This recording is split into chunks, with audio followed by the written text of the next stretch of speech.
Totalitarian freedom. That's it.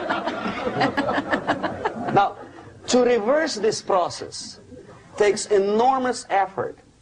When today, United States had to invade Grenada to reverse the process of subversion. Some people say, boy, this is not good, it's not kosher to invade the beautiful country, island of Grenada. Well, why didn't you stop the process here, when Grenada was just approached by leftists? Why not to prevent Maurice Bishop to come in power in the first place? Did Grenadians want him? Very questionable. They didn't know who was Maurice Bishop in the first place. He came to power by coup d'etat himself. Okay? No, we let the situation develop further and further and further until the crisis and normalization very soon.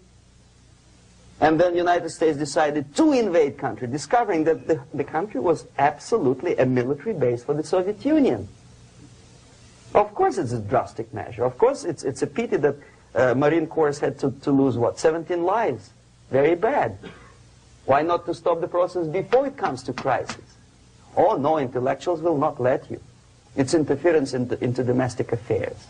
They're very careful not to let American administration to interfere in domestic affairs of Latin American countries. They don't mind Soviet Union interfere in these affairs.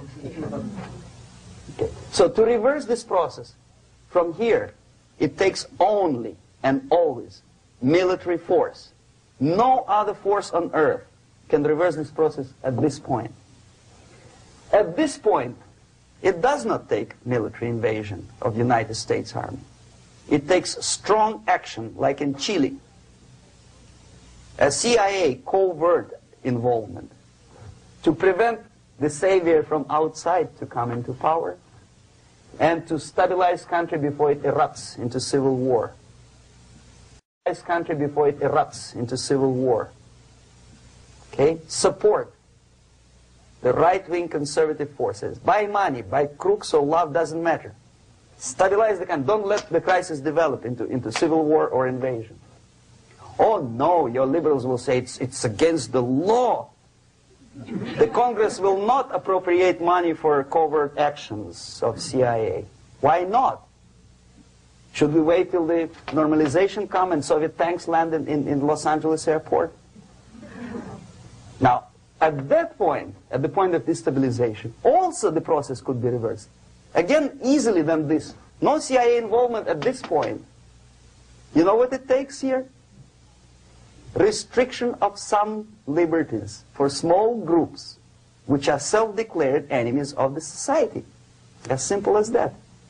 Oh no, the media and liberals will tell you this is against the American Constitution. How can we, by force, deny the civil rights to criminals, for example? It's not good. Okay? So we allow them to. Okay, if you allow the criminals to have civil rights, go on and bring the country to the crisis. This is a bloodless way to do. Curb the rights. I mean, not to put them in prison. No, I'm not talking about putting all the gays from San Francisco in the concentration camp. Do not allow them to take political force. Do not elect them to the seats of power, whether it is municipality level, state level, or federal level. It has to be beaten in the heads of American voters that a person like that in the seats of power is an enemy. Do not be afraid of this word. It is an enemy. If he is not an enemy here, he will be here. Later on, he will be shot, of course. But at this point, he is an enemy. Okay? You are doing great service by denying him a right to capitalize on his own crazy ideas and become a powerful man, a man who uses the seat of power. Restriction of certain freedoms and permissiveness at that point would prevent sliding into crisis and probably will return the process of destabilization. To curb unlimited power, monopolistic power of trade unions, here, at that point, would save economy from collapsing. To introduce a law to stop private companies of raping public opinion's mind in the direction of consumerism. No company must have a right to force you into buying more unless you want it. There must be a law. You want to advertise your car? Okay. But not a single mentioning of buying it now and saving money. It must be against the law to force people to consume more. Self-restraint. Previously, before this process started, the self-restraint was a business of church, religion. Because our preachers, the fathers of church, would tell us, material values are good, but it's not the prime function of human being. Because you have to live with something. Obviously, the design for our life is not to consume more deodorants. There must be something greater. If such a complicated instrument as human body was created, obviously there must be some higher purpose for that. This stabilization process could be easily overcome if, as I say, the society, by its own will or after persuasion by the leaders, will come to the idea of self-restraint. It's so hard, we want to consume more, but you have to. Unless you will come to this stage, when, as we say in Russia, if Sahara Desert ever becomes a communist state, there will be shortage of sand. So you have to curb your... you have to curb your expectations at this point before it's too late. But no, we don't want to do it. Demoralization process. Again, it's the easiest thing to reverse. First of all, by restricting import of propaganda. The easiest thing to do. Unlimited, unrestrained import of Soviet literature, Soviet journalists, giving Soviet propaganda and ideological agitators equal time on American TV networks. It has to be stopped. And it's easy. They won't be offended, mind you. As a matter of fact, they will respect America more. But when my former colleague Vladimir Posner appears on Nightline, and Ted Koppel asks him, well, Vladimir, what do you think about this? And what can he think? He is an instrument of propaganda. He thinks what Comrade Andropov tells him to think.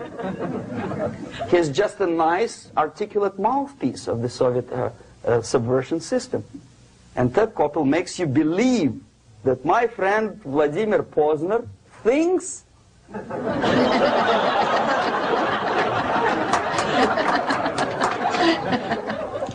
the process of demoralization may not have started at all if at that point the country, which is a recipient of subversion, actively, not violently, but actively, prevents importation of foreign ideology.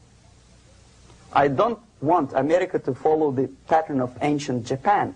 You don't have to shoot every foreigner when it approaches the sacred borders of the United States. But when he offers you a junk in the disguise of very shiny something, you have to tell him, no, we have our own junk.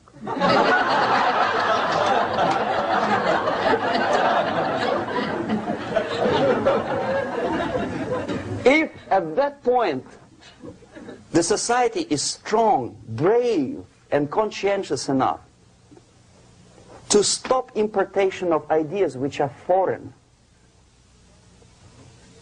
then the whole chain of events could be prevented. In India, I spent many years watching the reactions of Indians walking out of movie theaters after seeing Hollywood production. They couldn't figure out why Americans are so wasteful. They smash their cars, their shiny cars, every 5 minutes. How come they shoot each other for $500,000? Is it true that they're so obsessed with sex? Can you imagine showing a movie where each 5 minutes there's a copulation on the screen? to a country like India with long tradition of respect to these private matters, or to Pakistan. And United States expect these people to respect you? No way. Oh yes, they will see the movie, they'll pay 5 rupees to see that garbage, but they walk out and will tell their kids, don't respect Americans, don't be like Americans. See? So, the process of demoralization could be stopped right here, both as an expert and as an import. And that takes one step, one very important thing to do. You don't have to expel all the KGB agents from Washington, D.C. The most difficult and at the same time the simplest answer to the subversion is to start it here and even before, by bringing back the society to religion, something that you cannot touch and eat and put on yourself, but something that rules society and makes it move and preserve it. A Soviet scientist, Shafarevich, who has nothing to do with religion, he is a computer scientist, did a very intensive research on the history of socialist countries. He calls socialist or communist any country with a centralized economy and a pyramidal style of power structure. And he discovered, actually he didn't discover it, he just brought to attention of his readers, that civilizations like Mohenjo-Daro in the river Indus area, like Egypt, like Maya, Incas, like Babylonian culture, collapsed and disappeared from the surface of Earth. The moment they lost religion, as simple as that, they disintegrated. Nobody remembers about them anymore. Well, distantly. So, the ideas are moving society and keeping mankind as a society of human beings, intelligent, moral agents of God. The facts, the truth, the exact knowledge may not. All the sophisticated technology and computers will not prevent society from disintegrating and eventually dying out. Have you ever met a person who would sacrifice his life, freedom, for the truth like that? This is truth. I never met a person who said, this is truth and I'm ready to shoot me. To defend the truth. Right? But millions sacrifice their life, freedom, comfort, everything for things like God, like Jesus Christ. It's an honor. Some martyrs in the Soviet concentration camp died. And they died in peace, unlike those who shouted, "Long live Stalin," knowing perfectly well that he may not live long. Something which is not material moves society and helps it to survive. And the other way around. The moment we turn into 2 by 2 is 4 and make it a guiding principle of our life, our existence, we die. Even though this is true, and this we cannot prove. We only can feel and have faith in it. So the answer to ideological subversion, strangely enough, is very simple. You don't have to shoot people, you don't have to aim missiles and Pershings and cruise missiles at Andropov's headquarters. You simply have to have faith and prevent subversion. In other words, not to be a victim of subversion. Don't try to be a person who in judo is trying to smash your enemy and being caught by your hand. Don't strike like that. Strike with the power of spirit and moral superiority. If you don't have that power, it's high time to develop it. And that's the only answer. That's it. Thank you.